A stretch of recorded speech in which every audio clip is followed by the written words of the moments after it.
같은 부르는 없네 내 평생에 찬양하리 놀라운 주의 사랑을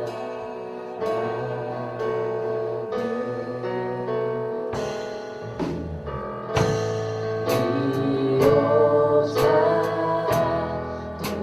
되시며 피난처 되신 주님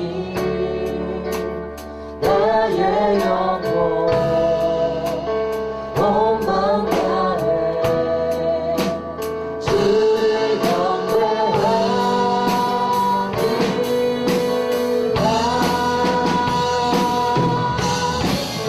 온전히여 주님께 외쳐라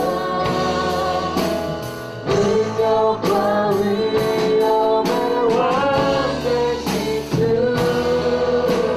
산과 바다 소리쳐 주의 이름을 높이리 주의 날을 기뻐 노래하며 영원히 주님을 사랑하리라 신실하신 주의 약속 남아나네. 자리에 일어나서 찬양하며 나아가겠습니다. 내 구주 내 구주 예수 주 같은 분은 없네 내 평생에 찬양하리 놀라운 주의 사랑을 이로자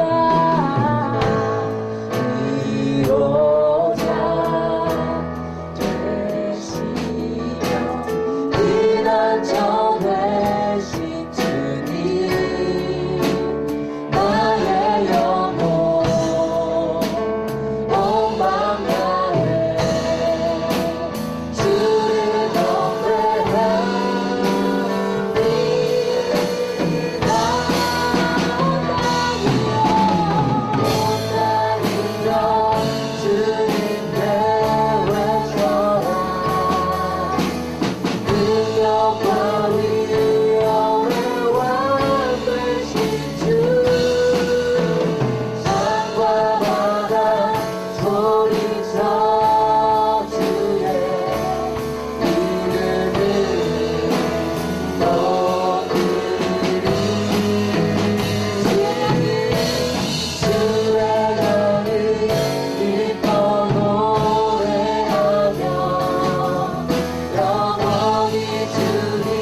기쁘게 박수 치며 나아갑시다.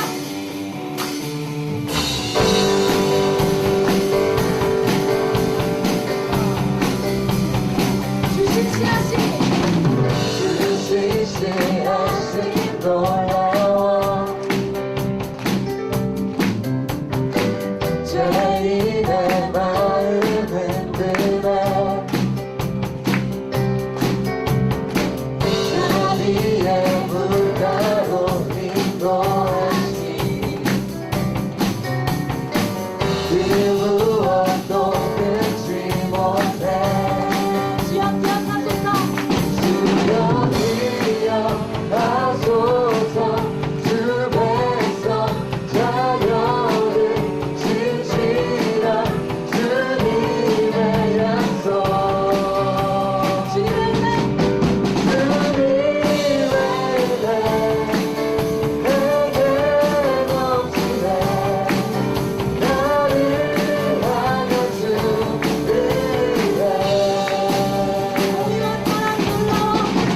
공의와 사랑 놀라워 약한 자 들어쓰시네. 약한 자 들어쓰시네 구원의 노래로 인도하시니 만 백성 함께 찬양해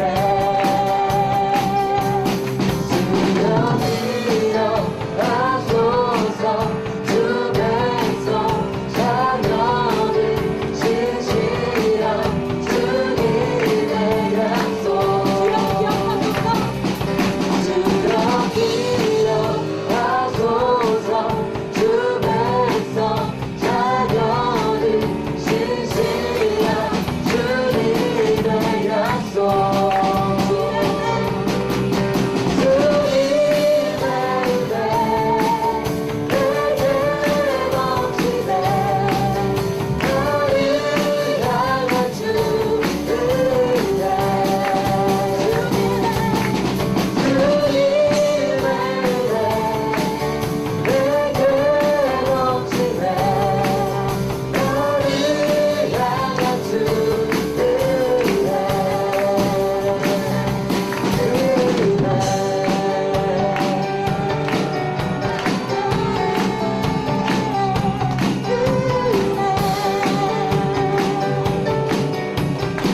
주여 기억하소서. 주여 기억하소서 주 백성 자녀들 진실한 주님의 약속 주여 기억하소서. 주여 기억하소서 주 백성 자녀들 진실한 주님의 약속 주여 기억하소서. 주여 기억하소서 주 백성 자녀들 진실한 주님의 약속 주님의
낮은 마음 나의 가장 낮은 마음 주님께서 기뻐하시고 나의 미래 그 기쁨을 느끼게 하시는도다.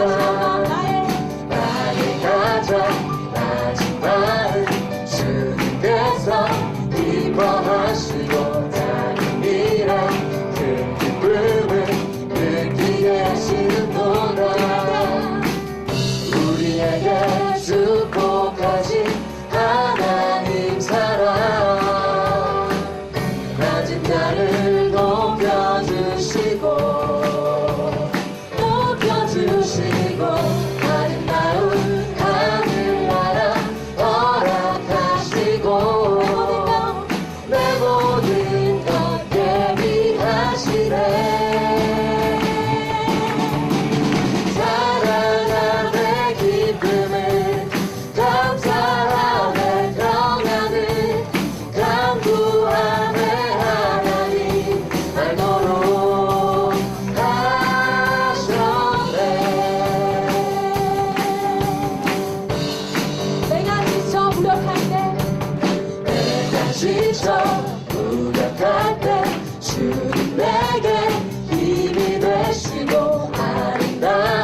수 없는 내 노래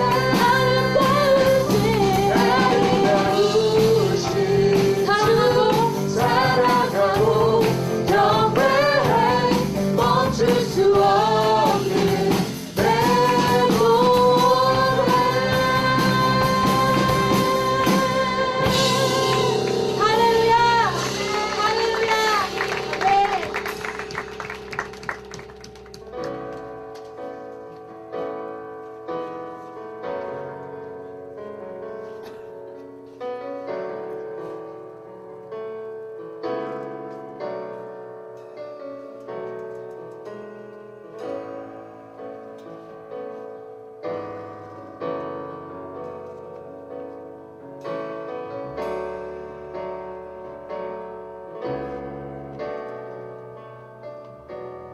우리 주 하나님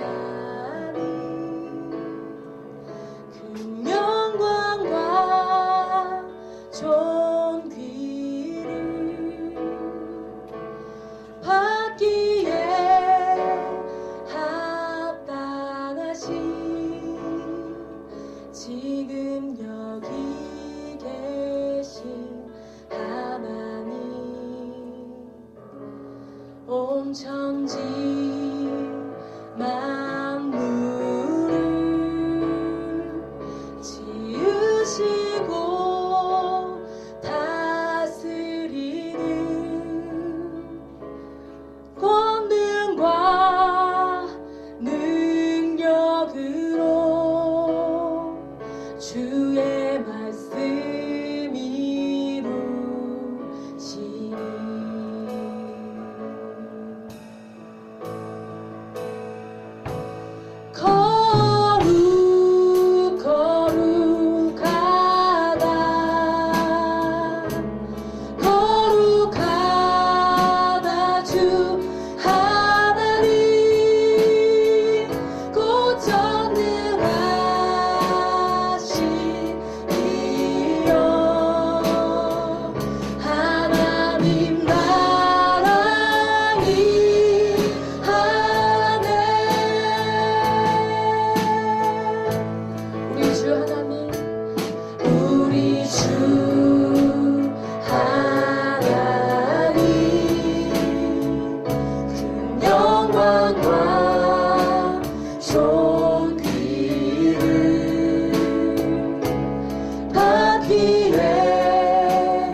전능하신 이여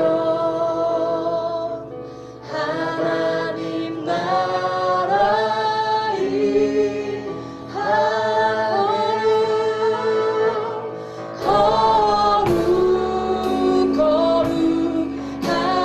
거룩하신 하나님 이 자리에 우리와 함께 계십니다. 거룩하다 주 하나님 찬양과 존귀한 모든 것을 받아 주시옵소서. 주님 하나님 나라 임하네 하나님 나라 임 더욱더 주의 높이를 나아갑시다. 거룩하다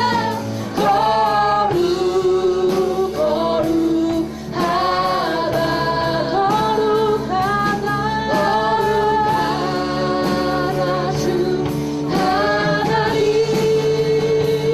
곧 전능하신 이여 하나님 나라 임하네 온 땅이여 주님께 온 땅이여 주님께 외쳐라 능력과 위엄의 왕 되신 주 산과 바다 소리쳐 주의 이름을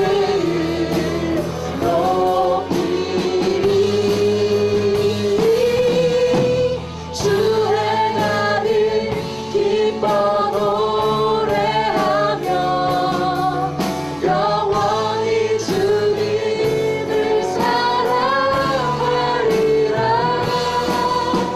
신실하신 주의 약속 남아 온 땅이여 주님께 외쳐라 능력과 위엄의 왕 되신 주 산과 바다 소리쳐 주의 이름을 높이리 주의 하나님 기뻐 노래하며 영원히 주님을 사랑하리라 신실하신 주의 약속 남아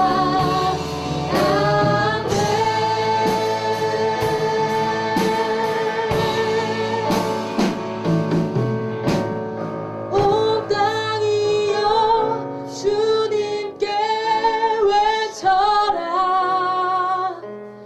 능력과 위엄의 왕 되신 주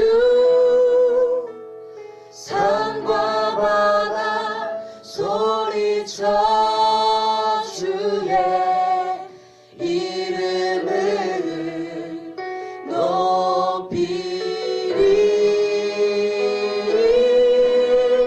주 행하는 기뻐 노래하며 영원히 주님을 사랑하리라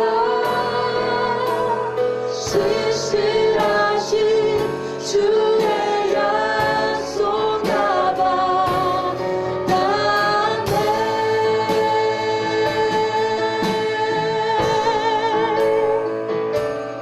신실하신 주님의 약속을 받은 자녀들이여 우리 함께 주님께 기도하면서 나아가십시다.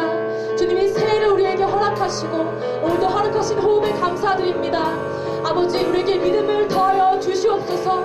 주님 우리에게 믿음을 더하여 주시옵소서. 주님이 동행하시는 것을 보게 하시고 주님이 함께 하심으로 우리가 불가능이 없음을 믿음으로 이 삶을 나아가도록 인도하여 주시옵소서. 우리에게 주님께 믿음을 구하며 기도하며 나아가시겠습니다.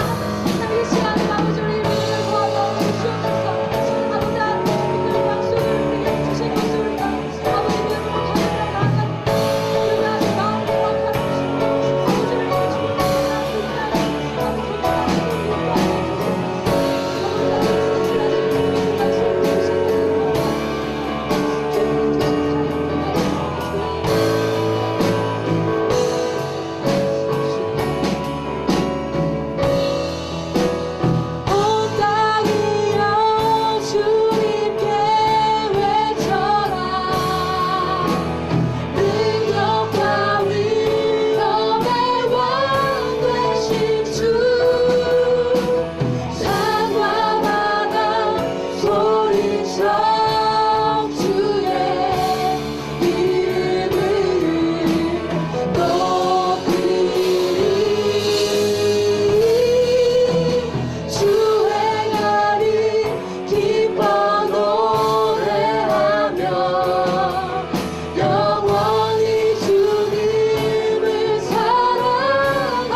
은혜가 충만하신 하나님 아버지, 2015년 첫 주일을 허락해 주시고 이렇게 함께 모여 예배드릴 수 있게 하시니 감사합니다.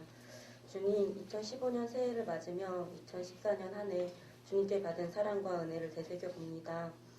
2014년을 돌이켜보면 저희는 단 한순간도 주님의 사랑과 은혜가 없이는 살아갈 수 없는 존재였음을 고백합니다. 그렇지만 저희는 늘 자신의 삶의 주인이 되어 주님의 말씀을 듣지 못하고 순종하지 못했습니다. 그런 우리임에도 불구하고 더 큰 사랑으로 안아주시니 너무 감사합니다.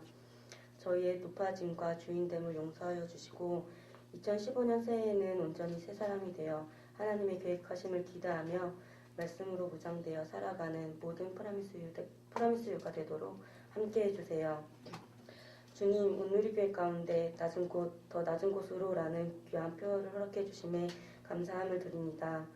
2015년 표어를 마음에 새겨 더 낮은 곳에 시선을 두고 주님께 받은 넘치는 사랑을 낮은 곳으로 흘려보내는 작은 예수의 모습을 감당하는 모든 온누리 지체가 되도록 함께해 주세요. 주님, 이 시간 더 낮은 곳 북한을 바라봅니다. 마음껏 주님을 찬양할 수 없고 숨어서 예배 드림에도 늘 우리를 위해 중보하는 북한 크리스천들을 더욱더 축복해 주세요.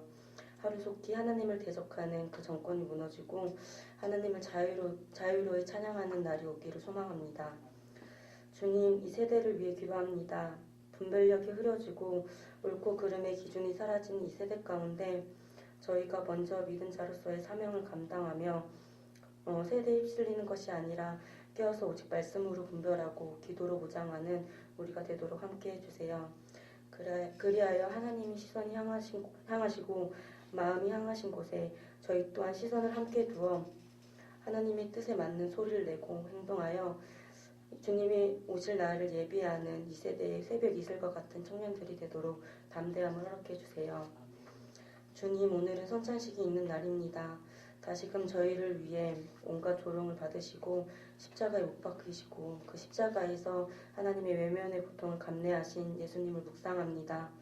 성찬식이 의례적인 행사로 여겨지는 것이 아니라 주님의 보혈로 인해 깨끗게 됨을 감사하며 감히 형용할 수 없는 그 사랑과 은혜를 고백하는 시간이 되도록 모든 프라미스유 지체들에게 새 마음을 허락해 주세요. 예배를 시작하는 시간입니다. 예배드리는 모든 지체가 주님과 온전히 만나는 이 시간에 다른 생각으로 인해 예배의 집중이 깨지는 일이 없도록 붙잡아 주시고 이재용 목사님 말씀 선포하실 때 저에게 비옥한 마음밭을 허락해 주셔서 말씀이 찔림이 있고 잘 심겨져 세상을 살아가는 또 하나의 기준이 되게 해주세요. 오늘 예배가 오직 성령님의 임재로 가득 차기를 원합니다. 이 자리에 있는 모든 프라미스유 지체들이 주님을 온전히 만나는 예배가 되도록 함께 해주세요. 모든 찬양과 존귀와 영광을 주님께 올려드립니다. 주님 홀로 영광 받아주소서. 감사드리며 예수님의 이름으로 기도드렸습니다.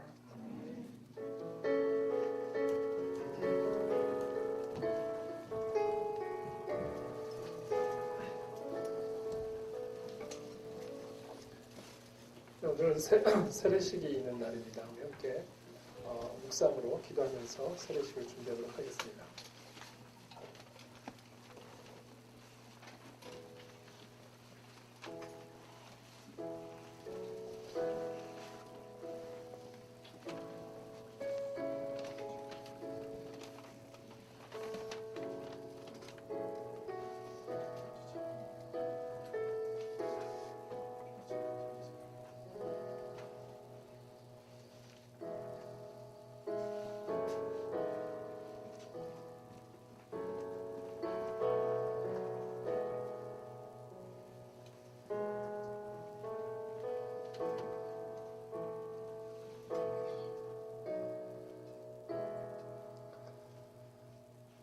하나님 아버지 감사합니다. 오늘 우리를 위해서 십자가에서 죽으신 그 예수 그리스도의 살과 피를 저희들이 받습니다. 오늘 이 시간 살아계신 예수 그리스도의 그 실체가 우리 영혼 가운데, 우리 마음 가운데 임하여 주셔서 우리 안에 죽어있는 모든 것들이 다시금 살아나고 또 우리 안에 있는 모든 더러운 것들이 씻김을 받는 그런 성찬식이 될 수 있도록 이 시간 기름 부어 주시옵소서.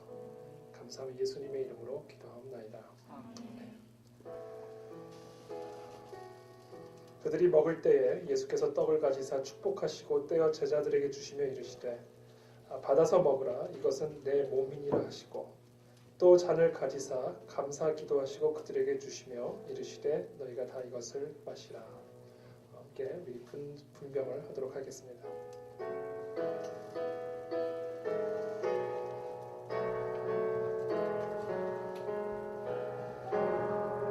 나의 주님 친히 배우니 영원한 세계 나이 나타나 한없는 은혜 길을 누리니 주님께 모든 염려 맡기리 주님의 떡은 내가 먹으며 주님의 잔을 내가 마시고 그 심의 짐을 벗어버리니 죄사함 하나 내 맘 새롭다. 우리 함께 기도하며 나아가겠습니다. 이 시간 함께 통성으로 기도할 때에 예수님, 오늘 이 시간 예수님의 살을 먹습니다. 이 시간 이 살을 먹을 때에 그리스도의 부활의 능력에 동참하게 도와주시고 내 안에 있는 죽어있는 믿음이 살아나고 내 안에 죽어있는 기쁨과 감사와 기도와 찬양과 예배가 다시금 살아나는 생명의 역사를 이 시간 허락하여 주시옵소서. 지금 다시 한번 통성을 함께 기도하며 나가겠습니다. 하나님 이 시간 기도합니다. 하나님 오늘 이 시간 생명의 떡이 우리 안에 들어올 때에 살아계신 그 하나님의 부활의 능력에 모두가 동참하게 되기를 원합니다. 내 안에 감사가 죽어있고 내 안에 기쁨이 죽어있고 또 내 안에 있는 모든 죽어있는 것들이 예수 그리스도의 생명의 떡으로 말미암아 다시금 살아나고 회복되어지도록 기름 부어 주시옵소서. 주님을 향한 예배가 회복되게 도와주시고 주님을 향한 찬양이 회복되게 도와주시고 주님을 향한 헌신이 회복되게 도와주시고 내 안에 죽어있는 믿음이 회복되도록 이 시간 성령의 역사로 함께하여 주시옵소서. 예수님 이 시간 예수님의 살을 먹습니다. 하나님 우리의 마음을 하나님 낮추어 주시고 내 안에 예수 그리스도의 몸 살을 먹을 때에 내 안에 놀라운 부활의 역사, 생명의 역사가 일어날 수 있도록 기름 부어 주시옵소서. 주님을 찬양합니다. 주님을 사랑하며 예수 그리스도의 이름으로 기도합나이다. 아멘. 이렇게 참여하겠습니다. 분장 주시기 바랍니다.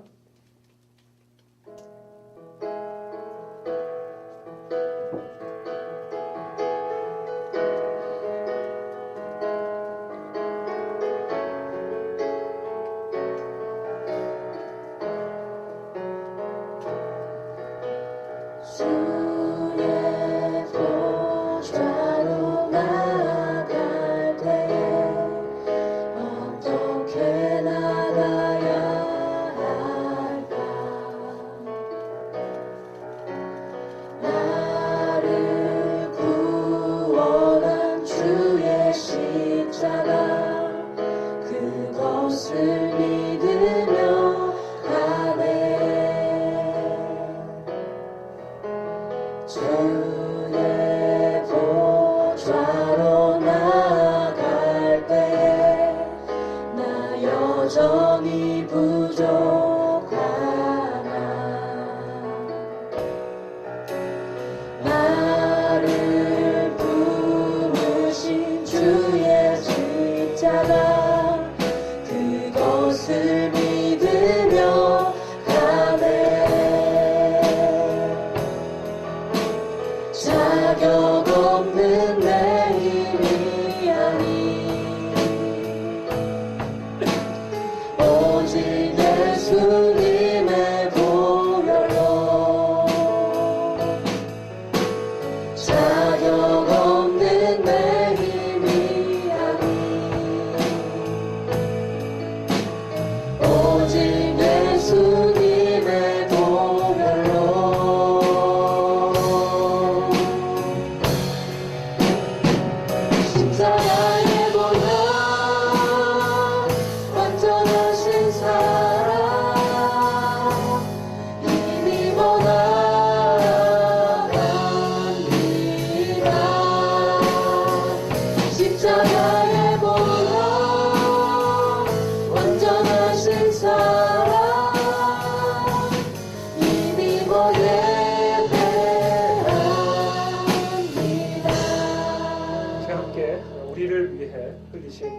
사함에 예수 그리스도의 보혈의 피를 마실 때에 이 시간 내 안에 있는 모든 더럽고 추악하고 불결한 모든 죄악들이 씻음을 받는 역사를 이 시간 허락해달라고 제가 다시 한번 결단하며 다시금 하나님 아버지의 말씀에 어긋나는 불순종하는 그런 삶으로부터 이제는 떠나 새로운 그리스도의 자녀답게 우리의 삶이 회복되게 해달라고 제가 다시 한번 우리 통성으로 결단하며 기도하며 나가겠습니다. 하나님 시간 기도합니다. 오늘 시간 내 안에 있는 모든 죄악, 내 안에 있는 모든 더럽고 불결한 것들, 하나님의 말씀에 어긋나 있는 모든 것들이 이 시간 회복되고 씻음받게 되기를 원합니다. 우리의 부족함을 용서하여 주시고 우리의 연약함을 긍휼히 여겨주시고 오늘 시간 우리를 위해 흘리신 죄사함의 능력이 있는 이 보혈의 피를 마실 때에 놀라운 죄사함의 역사, 자유케 되는 역사, 회복의 역사를 허락하여 주시옵소서. 이 보혈의 피로 내 안에 있는 모든 상처와 아픔들이 씻음받게 도와주시고 다시금 새로워지고 모든 것이 회복되는 역사가 이 시간 성령의 능력으로 말미암아 내 가운데 될 수 있도록 도와주옵소서. 하나님 아버지, 오늘 이 시간이 보혈의 피를 마십니다. 죄사함의 역사, 죄사함의 능력이 있는 예수 그리스도의 보혈의 피를 믿음으로 마십니다. 하나님, 내 안에 있는 모든 더러운 것들을 씻어내 주십시오. 내 안에 있는 모든 불결한 것들을 씻어내 주십시오. 하나님의 말씀에 어긋나 있는 모든 것들을 회복시켜 주시옵소서. 그래서 그리스도가 주시는 평안함을 누리게 도와주시고 자유함을, 진정한 자유함을 누리게 도와주시고 치유와 회복의 능력을 경험할 수 있도록 오늘 이 시간 성령으로 역사하여 주시옵소서. 감사하며 예수 그리스도의 이름으로 기도하옵나이다. 아멘. 저희 하겠습니다.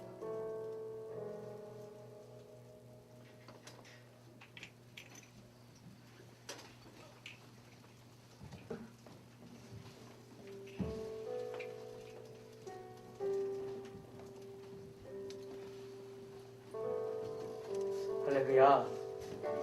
오늘 2015년 예수 그리스도의 살과 피를 대하며 정결함으로 시작하게 되신 하나님을 찬양합니다. 오늘 먼저 1대1 수료식을 먼저 진행하도록 하겠습니다. 지난 한 해 1대1을 진행했던 여러 질 중에서 우리 김기섭 형제 앞으로 나와주시기 바랍니다. 우리 기섭 형제가 1대1을 이번에 마치고 수료하게 되었는데요. 이 시간에는 우리 기섭 형제가 간증을 해주도록 하겠습니다.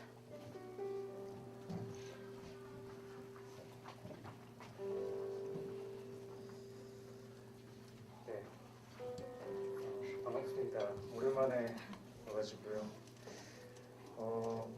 1대1을 하기 전에 어떤 1대1을 하고자 하는 마음이 있었고 또 성령님께서 그것을 허락하셨다고 믿습니다. 지난 6개월 동안 저한테 개인적으로 많은 일들이 있었습니다. 저희 외할머니도 돌아가시고 또 뭐 저희한테 개인적인 어려움도 있었고 그러면서 지금 여기서 간증문을 읽고 말씀드리는 것보다는 제가 느꼈던 것을 말씀드리는 것이 더 좋다고 생각합니다. 어떤 이의 죽음을 옆에서 지켜보면서 느꼈던 것은 내가 언제든지 죽을 수 있고 또 당장 오늘이라도 아니면 내일이라도 내가 죽을 수 있겠구나.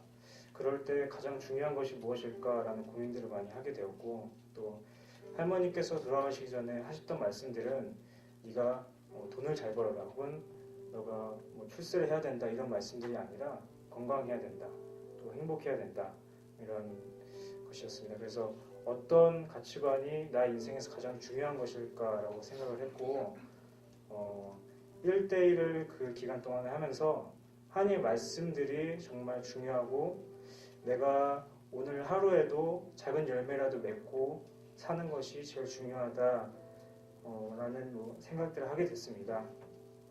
예. 그래서 가깝게는 개인적으로는 아버지와의 시간이 많이 부족하다고 생각해서 아버지와 함께 아침 예배를 드리고 또 계속 주일마다 같이 시간을 보내고 그러면서 나름대로는 우리 가정의 회복의 시간도 있었던 것 같습니다. 그래서 여러분들도 1대1 할 수 있는 기회가 된다면 꼭 하시고 이러한 느낀 것들 또 하나님의 말씀이 얼마나 소중한지 그런 느끼는 시간이 되었으면 합니다. 네, 1대1을 허락하신 하나님께 감사드립니다. 감사합니다.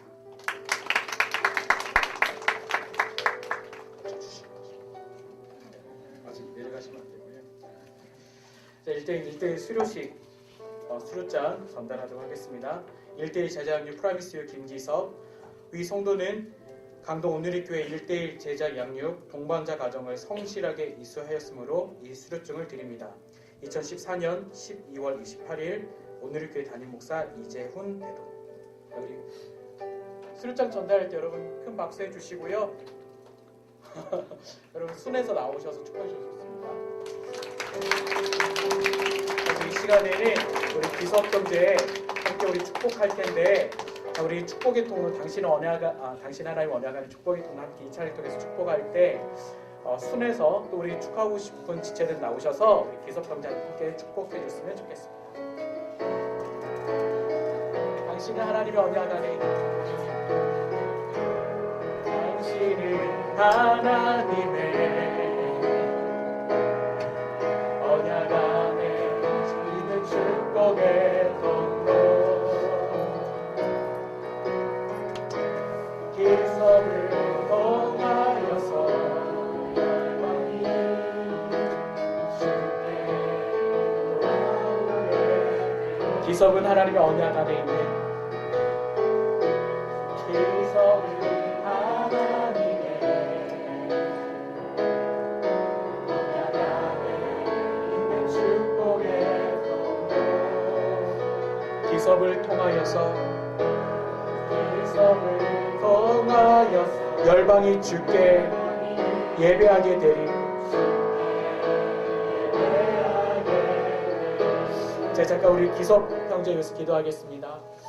하나님 아버지 감사합니다. 하나님 1대1 양육의 소중한 시간을 통하여 하나님을 먼저 알게 하시고 하나님과 관계의 깊은 사랑 속에 빠져들게 하시며, 또한 하나님 가정의 회복과 또 하나님께서 이 땅에 생명을 주실, 또 우리 삶을 허락하실 아버지의 마음과 그늘 더욱더 깊이 느끼게 하시고 회복하게 하시니 감사합니다. 하나님 더욱더 예수 그리스도의 제자로서 하나님의 사람으로서 교회와 공동체와 또 가정을 사랑하고 섬기는 귀한 믿음의 아들로 성장하게 해주시옵소서. 날마다 하나님의 성령으로 충만케 하여 주시옵소서. 말씀과 기도와 전도로 열정 있는 하나님의 사람 되게 하여 주시옵소서. 사랑하는 우리 기섭 형제 축복하며 사랑하며 예수 그리스도 이름으로 기도드립니다.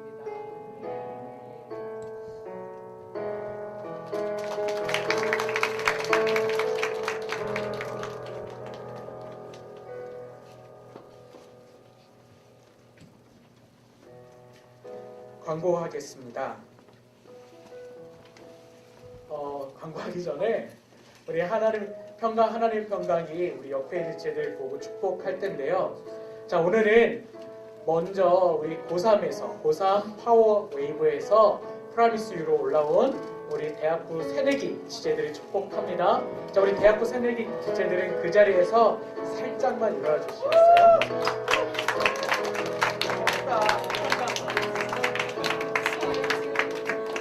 얼굴만 잠깐 이렇게 앞뒤로 비춰주세요. 네. 평화 하나님 평강이 우리 보면서 축복하겠습니다. 평화 하나님의 평강이 당신의 삶에 넘쳐나기를. 평화 하나님의 평강이 당신의 삶에 가득하기를 축복합니다. 환영 축복합니다. 여러분 인생과 믿음과 삶 가운데 대학부에서 판타스틱한 일들이 펼쳐질 것입니다. 축복합니다. 자리에 앉아주시고요.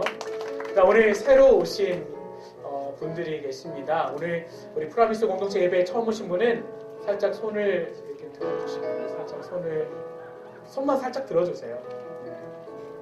네, 감사합니다. 자, 우리 두 분 지체들이 두 분이 앞에도 제일 앞에요.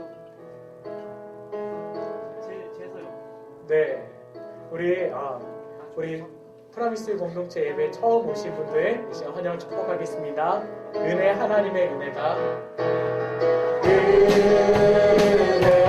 하나님의 은혜가 당신의 삶에 넘쳐나기를.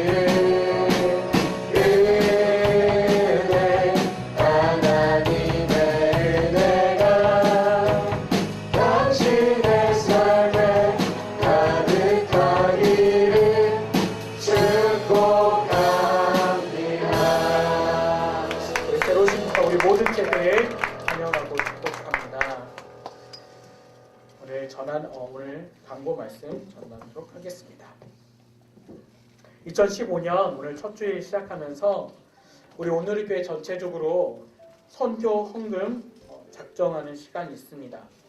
2015년 주제는 Go Lower, 낮은 곳으로, 더 낮은 곳으로 라는 주제로 올 한 해 우리 오늘교회 모든 사역들과 또 예배가 진행되게 됩니다.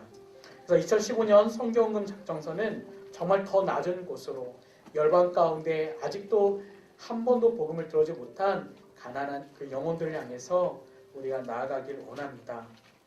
자세한 거 우리 선교헌금 작정할 때 안내해 드리도록 하겠습니다. 두 번째로는 대학부 OBC 요한복음 신청이 오늘까지 해서 마감됩니다. 성인은 다 마감이 되었고요.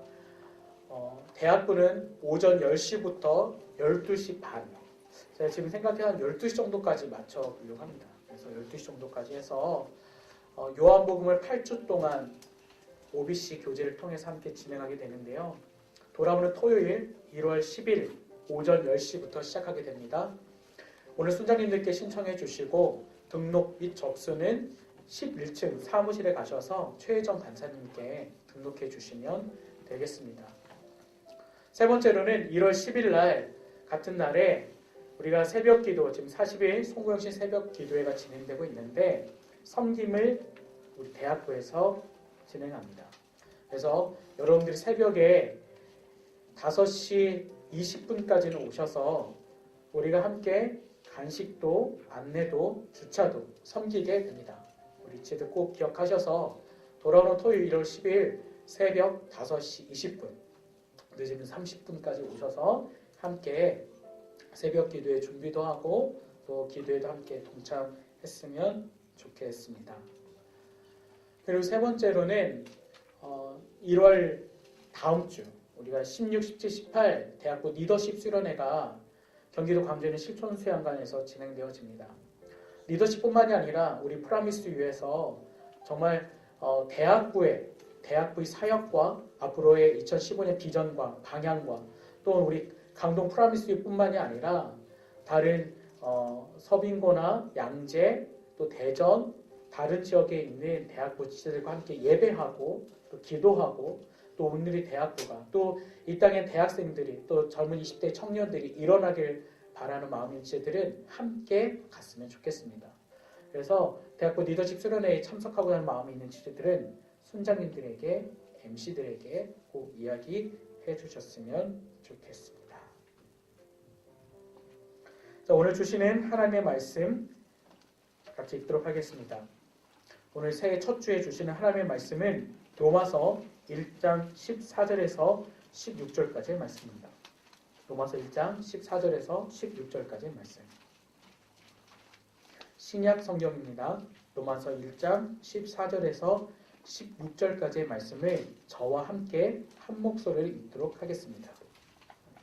로마서 1장 14절에서 16절까지의 말씀을 저와 한 목소리 읽도록 하겠습니다. 시작. 나는 그리스 사람이든 미개한 사람이든 지혜로운 사람이든 어리석은 사람이든 그 모두에게 빚을 진 사람입니다.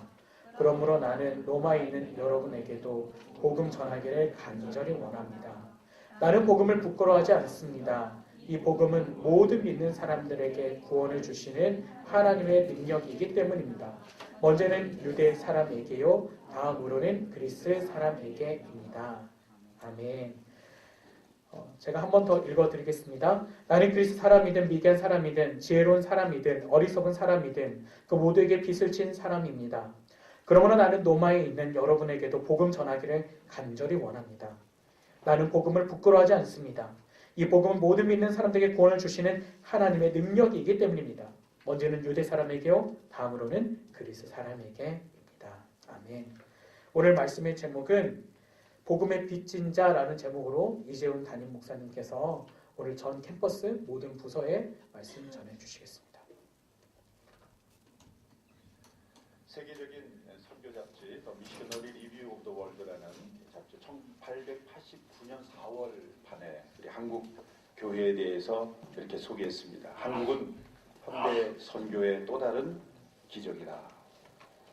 미국 북장로교회가 한국에서의 25주년 선교 25주년을 기념하는 보고서를 작성했는데 그 보고서에서 한국 선교를 평가하기를 현대 선교의 가장 경이로운 일 중에 하나이다. 현대 선교의 가장 경이로운 일 중에 하나다라고 했습니다. 이러한 평가를 받을 수 있었던 원인은 두 가지입니다. 첫째는 많은 선교사들의 순교의 피가 흘려졌기 때문입니다. 선교사님뿐만 아니라 당시에 우리의 믿음의 선배들이 복음을 받았던 선교님들이 성도님들이 많은 순교의 피를 흘렸기 때문입니다. 우리 개신교가 들어오기 전에 100년 전에 이미 천주교가 들어왔죠. 그 당시에 그 천주교가 들어왔을 때 조선 조정으로부터 혹독한 박해를 받았죠. 공식적인 확인된 숫자만 해도 10,000명이 넘는 그런 순교자가 천주교에서 나왔습니다. 상대적으로 우리 개신교는 이 서방국과의 조약이 맺어진 이후에 들어왔기 때문에 상대적으로 순교자의 숫자는 적습니다. 이런 면에서 먼저 가혹한 박해를 견뎌내고 믿음을 지킨 이 천주교회, 그분들에게도 우리가 사실 감사해야 합니다. 교회 역사는 잉크로 쓴 것이 아니라 순교자들의 피로 쓴 것이다 라는 말이 있습니다.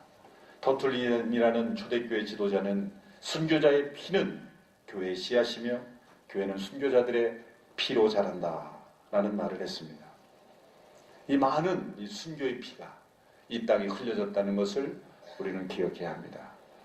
두 번째로는 이 조선시대 한국에 온 초기 해외 선교사들의 헌신적인 희생이 있었기 때문입니다.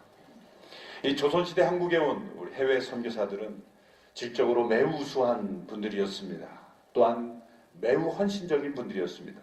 1885년부터 1994년까지 한국에 온 선교사님들의 숫자는 2,956명이었습니다. 그중 상당수의 선교사님들이 의료 선교사님이었죠. 이들 중 10%가 한국에서 온 지 얼마 안 돼서 그리고 오고 나서 질병과 사고로 죽게 되거나 병들어서 이 땅에 묻히게 된 분들입니다. 이 땅에서 태어난 선교사들의 자녀 가운데는 태어나자마자 질병에 걸려 이름도 없이 세상을 떠난 이들도 많습니다. 양화진에 있는 선교사님들의 묘지는 바로 그들의 희생을 보여주죠. 양화진에 안치된 선교사의 숫자는 145명입니다. 그중 65명이 선교사의 자녀들이죠. 저는 5분의 이 땅에 왔던 선교사님들을 우리 함께 기억하기를 원합니다. 메리 스크랜턴 선교사. 이분은 1885년에 한국에 왔죠. 1884년에 53세의 나이로 미국 감리교 여성교회로부터 파송을 받았죠. 이분에 의해서 이화학당, 오늘날의 이화여자대학이 세워졌지 않습니까? 한국에 와서 버려진 어린아이, 여자아이들을 모아놓고 가르치기 시작했습니다. 24년 동안 조선의 여성들을 구원하고 가르치는 일에 헌신하다가 76세 소천에서 양화진에 안장되어 있습니다. 이분에게서 받는 감동은 한국에 올 때 50세가 넘는 나이로 헌신했지만 그 당시에 20대 말에 젊은 자신의 아들 윌리엄 스크랜턴 부부, 그 가정을 함께 선교사로 헌신시켜서 데려왔다는 거죠. 이 메리 스크랜턴은 30대에 홀몸이 되었습니다. 남편이 죽고 하나뿐이 아는 아들을 아주 잘 키웠습니다. 예일대학과 미국 뉴욕 의과대학을 졸업한 훌륭한 의사로 키웠습니다. 이제 미국에서 생활하면 평안하고 안정적인 삶을 살 수 있는 그 아들 내외를 같이 헌신시켜서 한국의 선교사로 데려와서 사역하도록 했다는 거죠. 그가 파송받은 고향교회 뉴헤이븐 제1장로교회 파송식 때 그가 이렇게 인사한 기록이 남아 있습니다. 제가 오늘 파송받는 것은 희생이 아니라 특혜입니다. 고난이 아니라 불에 넘치는 영예라고 믿습니다.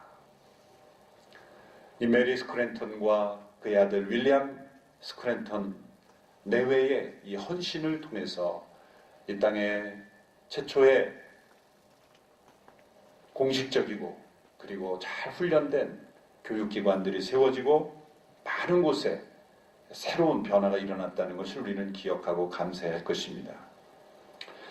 두 번째, 저는 윌리엄 제임스 홀과 로제타 셔우드 홀 내외를 소개합니다. 1891년도에 한국으로 선교사로 왔습니다. 두 사람은 이미 미국에서 약혼을 한 상태에서 결혼을 서울에 와서 했습니다. 1살 된 아이와 함께 평양 선교개척 사역을 위해서 파송되었습니다.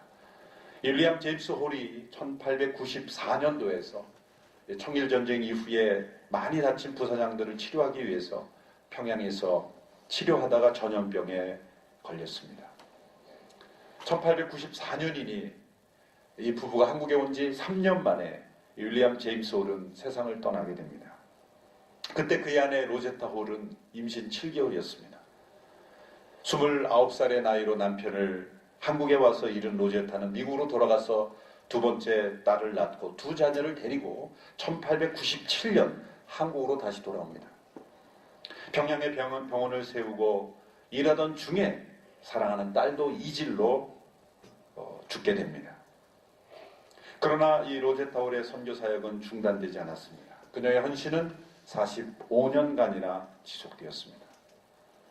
유일하게 살아남은 아들 셔우드 홀은 토론토로 가서 의대를 졸업하고 의사가 되어 결혼한 아내 의사와 함께 다시 한국으로 선교사로 와서 그 후 16년 동안 의료 선교를 합니다. 해주에 최초의 폐결핵 요양원을 세우고 환자를 돌봤습니다. 그분이 바로 우리나라 최초로 크리스마스 시를 만들어서 결핵 퇴치 운동을 시작한 분입니다. 세 번째로 기억하기 원하는 분은 유진벨 선교사입니다. 1895년도에 한국의 선교사로 왔습니다. 처음에는 나주 선교사 책임자로 선교 책임자로 임명을 받고 시작했지만 이 나주 지역에 유림의 본산이 있어서 추방되었죠. 그 후 목포로 거처지를 옮깁니다. 1901년 부인과 두 자녀를 두고 내륙 지방으로 선교 여행을 떠났을 때 그의 부인 로티가 심장마비로 죽게 됩니다. 그의 부인의 시신을 양화진에 묻고 두 자녀를 미국에 있는 여동생에게 맡기고 그는 다시 한국으로 돌아옵니다. 1903년에 정명여학교 영흥학교를 설립하고 1904년에 광주에 선교부를 설치하고 1908년에 숭일학교와 수피아 여학교를 세웁니다. 1914년도에 조선 예수교 총회에서 총회장으로 선출되어서 한국 교회를 이끄는 지도자로서 또 사역했습니다. 그는 마가렛 선교사와 재혼했습니다. 그런데 둘째 아내도 역시 수원 병점 근처에서 사고로 죽게 됩니다. 유진벨 선교사의 딸 샬롯은 군산에서 일하던 린튼 선교사와 결혼해서 50년간 교육사역을 했죠. 이분들이 세운 대학이 1954년 한남대학교를 세우게 됩니다. 린튼의 후손들은 지금 유진벨 재단과 조선을 위한 크리스찬 벗들이라는 단체를 세워서 지금도 가장 활발하게 그 북한의 결핵 퇴치 사역을 위해서 지금도 일하고 있습니다. 네 번째로 소개하고 싶은 분은 윌리엄 포사이스라는 선교사입니다. 1904년도에 의료 선교사로 한국에 왔습니다. 전주 지역과 목포 지역에서 의료 사역을 했습니다. 이분은 시간만 나면 거리로 나가 열정적으로 거리 전도까지 한 전도인이었습니다. 전주 지역에서 전도하던 중에 이 포사이트 선교사는 납치되어서 귀가 잘리는 그런 엄청난 고통을 당하기도 합니다.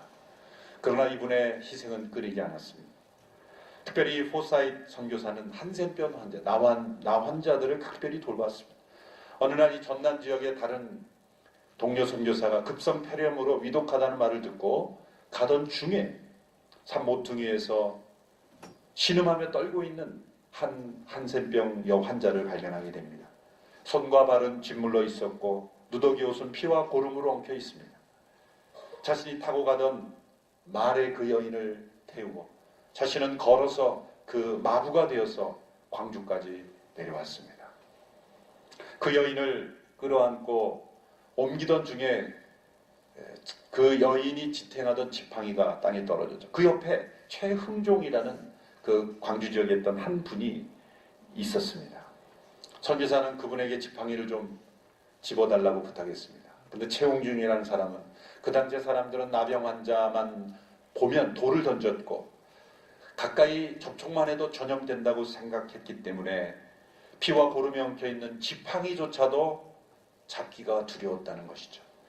그러나 그 몸을 부추기고 끌어안고 옮기는 그 포사이 선교사를 보면서 이 최흥종이라는 분은 큰 감동을 받고 성령께서 임하시는 그런 변화를 갖게 되죠. 그래서 그 선교사를 도와서 이 한센병 환자들을 돕는 일을 하기 시작합니다. 소문을 들은 수많은 한센병 환자들이 광주로 모여들기 시작했습니다. 최흥종이라는 분은 아버지로부터 받은 1000평의 땅을 기증해서 1911년 한국 최초의 근대식 한센병 진료소를 세워지게 됩니다. 이 진료소가 나중에 장소를 옮겨서 순천으로 옮겨져서 애양원이 된 거예요. 우리 손양원 목사님이 사역하신 애양원. 그 근원이 바로 이 포사이 선교사의 헌신에서 시작이 된 거죠. 이 포사이 선교사는 헌신적으로 나병 환자를 돌보다가 45세의 나이에 우리나라의 풍토병에 걸려서 죽게 됩니다. 후에 한센병 환자들은 그 애양원으로 옮겨졌을 때 공주에 있던 그의 기념비를 어깨에 메고 보름 동안이나 걸어서 그 애양원으로 옮겼다고 합니다. 저에게 가장 감동을 주었던 선교사는 1912년 미국 남장로교 파송 간호사로 한국에 온 엘리자베스 쉐핑이라는 선교사입니다. 이 서서평 선교사라고 불리우는 이 여 선교사는 독신이었습니다. 한국에 온 지 3년 만에 당시 가장 무서운 풍토병이었던 수프로라고 하는 그 영양이 흡수되지 않아서 다 탈수가 되어버리는 그런 풍토병에 걸려서 고생하기 시작했습니다. 그러나 그때가 바로 쉐핑 선교사의 사역의 시작이었습니다. 한국 이름으로 서서평이라고 불리는 이 선교사는 광주 제중원, 군산의 구암 예수병원, 세브란스 세 병원에서 간호부장으로 일하면서 간호원들을 양성하는 일에 헌신했습니다. 곳곳에 이 간호학교를 세웠죠. 조선 최초의 간호교과서를 썼고 조선 간호부회를 만들어서 국제간호학회에 가입하도록 그는 애썼습니다. 무엇보다도 이 서서평 선교사는 고아와 버려진 이들의 이웃이었습니다. 광주 양림천의 거지들을 데려다 목욕을 시키고 먹여주었습니다. 길에서 여자 한센 환자들을 만나면 집으로 데려와 목욕시키고 새 옷을 입히고 그리고 밥을 먹였습니다. 더 나아가 많은 한센 환자들의 자녀들을 입양하여 키웠습니다. 자신도 병들었는데 14명의 양자들을 입양하여 키웠습니다. 모두 버려진 아이들이었습니다. 사실 그 당시에도 동료 성녀들 가운데서는 식모와 유모도 고용하고 심지어 애완견 사육비까지 받아 사역하던 선교사들도 있었다 그래요. 그러나 그는 선교비를 받으면 절반은 교회에 헌금하고 나머지는 과부 35명의 생활비와 14명의 양자들을 함께 생활하며 그들의 생활비를 지원했기 때문에 다른 선교사들의 30분의 1의 생활비로 하루하루를 유지했다고 하는 거죠.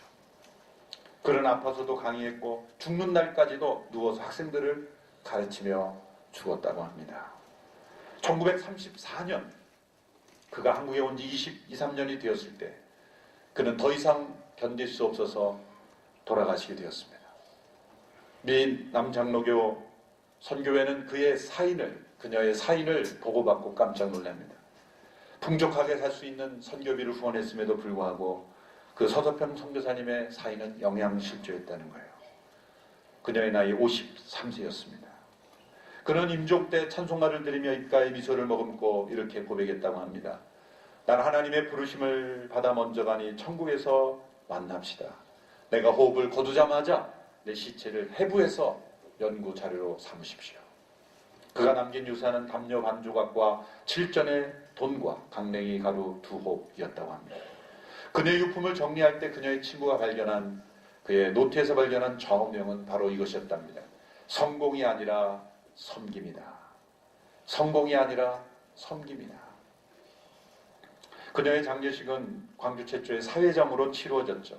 불교 신자들도 참여했고 그 당시에 우리나라에 있던 많은 그런 일본인들도 서울, 평양, 부산에서부터 참여했고 수백 명의 양림천의 거지들과 수많은 한센 환자들이 어머니 어머니 하며 목놓아 통곡하며 뒤따라 가던 장례식이었다고 합니다. 1934년 6월 28일자 동아일보 신문에 보면 이 서서평 선교사에 대한 기사가 3개가 크게 실렸는데 그중 2기사를 제가 여러분들에게 읽어드리려고 합니다. 1934년 6월 28일자 동아일보에 나온 것입니다. 제목은 자손 교육사업에 일생 바친 빈민의 자모 서서평양 장서라는 제목이죠. 제가 이 내용을 오늘날 그냥 문법적으로 그냥 다시 말해서 읽어드리겠습니다. 광주 양림정에 있는 화면을 좀 계속 보여주십시오. 광주 양림정에 있는 이일학교의 설립자이며 교장인 서서평 양은 지금으로부터 25년 전에 조선에 들어온 이후 선교사업은 물론 많은 사람을 구제하는 사회사업과 교육사업에 노력하여 오던 중 1922년에는 이일학교를 창립하여 우금 13년 동안에 성경과 36명, 과학과 37명의 졸업생을 내었으며 방금 66명의 재학생이 있었다 한다. 이 학교는 이혼당한 여자, 남편이 죽고 없는 여자, 학령이 초과한 여자 등을 요양하여 왔었는데 서서평 양은 학교 창설 이래 자기의 생활비 이체까지 학교 유지비에 바치었으므로 사생활은 극도로 곤란하였다며 무너진 주택을 수선할 여유조차 없었다 한다. 그러던 중 지난 26일 오전 4시에 드디어 이 세상을 떠났다는 바 그의 장인은 전 광주 기독교단체 연합장으로 성대히 거행하리라고 한다. 또 다른 기사에는 같은 동아일보 6월 28일자는 이렇게 제목이 나왔습니다. 보리밥 된장국과 고무신 끌고 생활, 자기 몸과 재산을 돌보지 않고 전심역을 교육 자선해라는 제하로 실린 기사입니다. 별항 보도한 바에 서서평 양은 그가 31세 된 25년에 미국으로부터 조선에 건너오던 즉시 경성 세브란스 병원의 간호원장으로 심호하다가 기미운동에 관여했다는 까닭으로 경성에 있지 못하고 전남 광주로 내려왔다고 한다. 그런데 자신은 평생을 독신으로 살아오면서 불쌍한 조선인 고아는 자기의 눈에 띄는 대로 데려다가 양육하며 교육하며 남원여가 출가시켜준 수요가 수십 명의 다수라고 한다.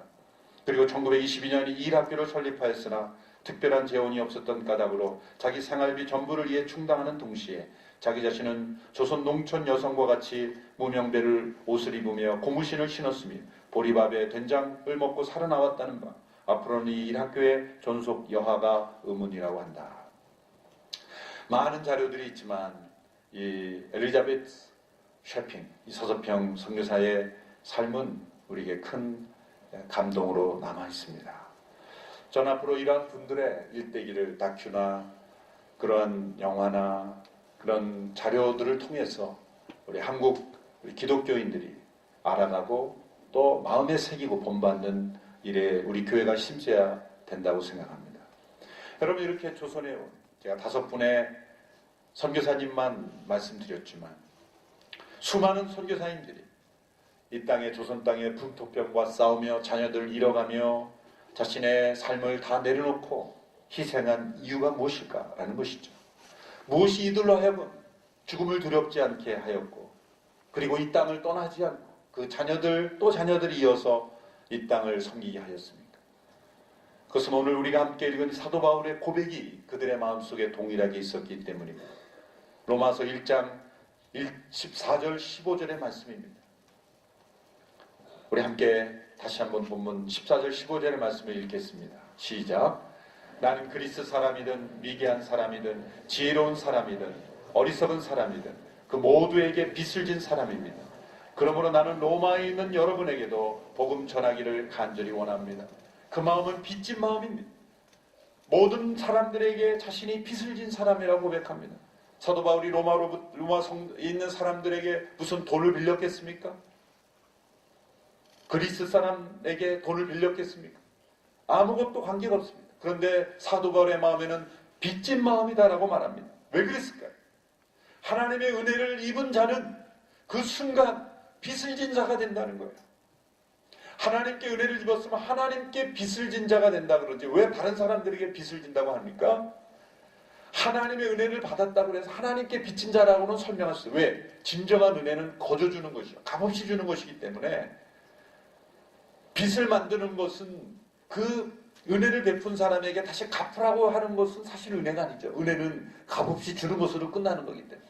그런데 그 은혜는 그 은혜를 받아야 될 사람, 그 은혜가 마땅히 베풀어야 될 사람들에게는 다른 사람들에게는 빚을 짓게 되는 거예요. 우리 모두가 하나님의 은혜를 받는 그 순간 우리가 하나님께 무엇을 갚을 수 있는 건 없어요. 우리가 이 땅의 모든 것을 하나님께 드려도 그건 은혜를 갚을 수 있는 게 아닙니다. 그러나 우리가 하나님의 은혜를 받았다면 그 순간 우리는 아직도 그 은혜를 누리지 못하는 사람들에 대해서는 빚진 자가 되는 겁니다. 내가 전하지 않고 내가 전달해주지 않음으로 인해서 그들이 그 은혜를 누리지 못한다면 우리는 모든 사람들에게 빚진 자가 된다는 거예요. 이 땅에 온 많은 선교사님들은 빚진 마음으로 왔습니다.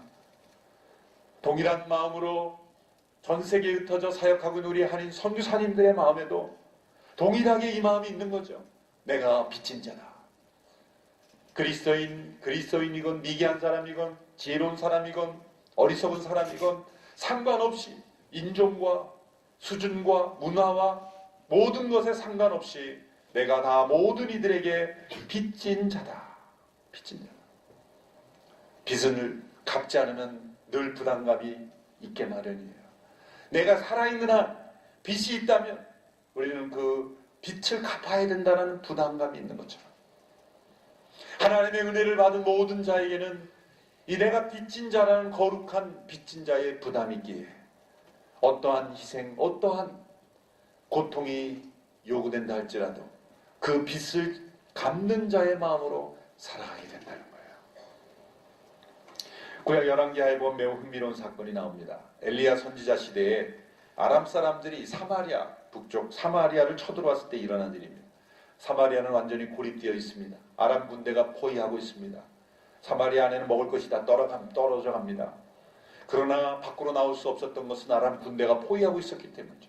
그때 성문 앞에 있던 몇 명의 나병 환자들이 이렇게 서로 주고받습니다.